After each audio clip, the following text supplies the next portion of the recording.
कई बार हमारी बॉडी में कुछ ऐसी कंप्लेंट्स होती हैं जिनका कोई एविडेंस नहीं होता है। एविडेंस इन द सेंस कि हम जब फाइंडिंग्स निकालते हैं या जब उनकी टेस्टिंग होती है तो उसमें कुछ भी नहीं निकलता है।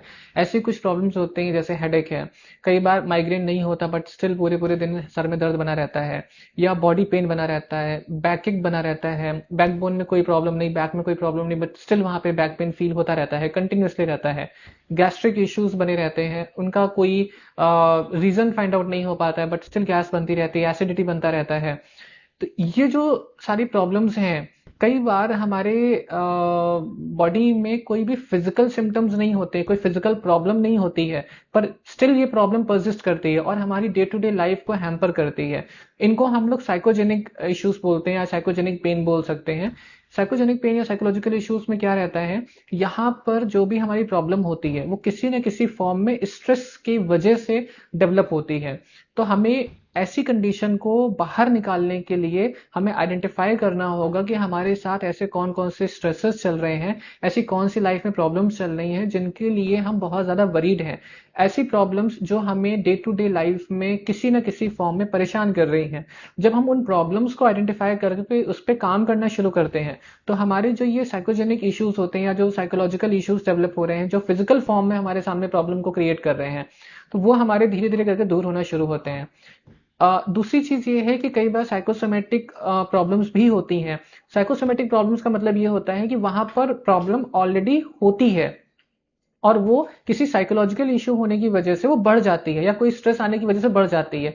साइकोजेनिक इश्यूज में क्या रहता है कि वहां पर प्रॉब्लम होती ही नहीं है। ब्रेन हमारा या माइंड हमारा परसीव करता है उस प्रॉब्लम को, वो पेन को परसीव करता है, उसका एग्जिस्टेंस नहीं होता है। पर हमारे वो स्ट्रेस की वजह से इतना ज्यादा हम मसल्स में, नर्व्स में इतना ज्यादा टेंशन क्रिएट हो जाता है कि वो फिजिकल फॉर्म में वो प्रॉब्लम हमारी रिफ्लेक्ट होना शुरू हो जाती है। तो साइकोसोमेटिक पेन में प्रॉब्लम रहती है, बस वो एग्जग्रेट हो जाती है। साइकोजेनिक पेन में वो हमारी प्रॉब्लम होती नहीं है लेकिन हमारा ब्रेन उसको परसीव करना शुरू कर देता है।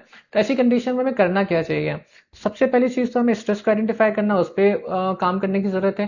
दूसरा, हमें मसल्स को रिलैक्स रखने की जरूरत है। जितना ज्यादा मसल्स को रिलैक्स रखेंगे उतना ज्यादा हम इन प्रॉब्लम से बाहर निकल पाएंगे। तीसरी चीज हमारी ये है कि वो डाइट और न्यूट्रिशन को हमें बैलेंस रखना है। जो हमारा क्योंकि डाइट और न्यूट्रिशन का हमारे स्ट्रेस से डायरेक्ट कनेक्शन होता है। कई बार हम स्ट्रेस में ओवर ईटिंग कर जाते हैं, कई बार स्ट्रेस में हम मील्स को स्किप कर जाते हैं। ऐसी कंडीशन में मील्स को हमें बहुत बैलेंस रखना है। चौथी चीज जो हमारी है वो है स्लीप क्वालिटी, स्लीप हाइजीन हमें अच्छे से मेंटेन रखनी है। जितना ज्यादा हमारा स्लीप हाइजीन मेंटेन रहेगा, जितना ज्यादा स्लीप हमारा साइकिल हमारा बैलेंस रहेगा, उतना ही हम स्ट्रेस को मेंटेन रख पाएंगे, उतना ही हमारा थिंकिंग पैटर्न अच्छा रहेगा। पांचवी चीज जो आती है वो रहती है कि स्टे इन प्रेजेंट। हमें प्रेजेंट मोमेंट में रह करके सारी चीजों को ऑब्जर्व करना है, एनालाइज करना है, इवेल्युएट करना है। जितना अच्छा इवेल्युएशन करेंगे, जितना सेल्फ को हम इवेल्युएट करेंगे, एक टाइम आउट स्ट्रेटजी हमें रखनी है जिसमें हम पूरे दिन की एक्टिविटीज को मैनेज करेंगे, देखेंगे कि हमने कहाँ कहाँ पर क्या क्या चीज गलत करी, क्या क्या चीज हमारे से सही हुई है। तो जो गलत करा उसके लिए अब खुद को फॉरगिव करना है, किसी और ने गलत किया तो उसके लिए उन्हें फॉरगिव करना है। ग्रैटिट्यूड प्रैक्टिस करनी और माइंडफुल हो करके पूरी तरीके से प्रेजेंट मोमेंट में इन्वॉल्व हो करके जो भी स्ट्रेसर है उसको एज एन अपॉर्चुनिटी देखना है कि हम कैसे उसमें बेटरमेंट ला सकते हैं खुद के लिए भी, और वो जो प्रॉब्लम आई है उसमें सॉल्यूशन ओरिएंटेड कैसे बन सकते हैं। इन चीजों को फॉलो करिए और फिर देखिए कैसे जो ये हमारी अननोन रीजन से जो प्रॉब्लम निकल करके आ रही है वो कैसे बाहर जाती हैं। Thank you.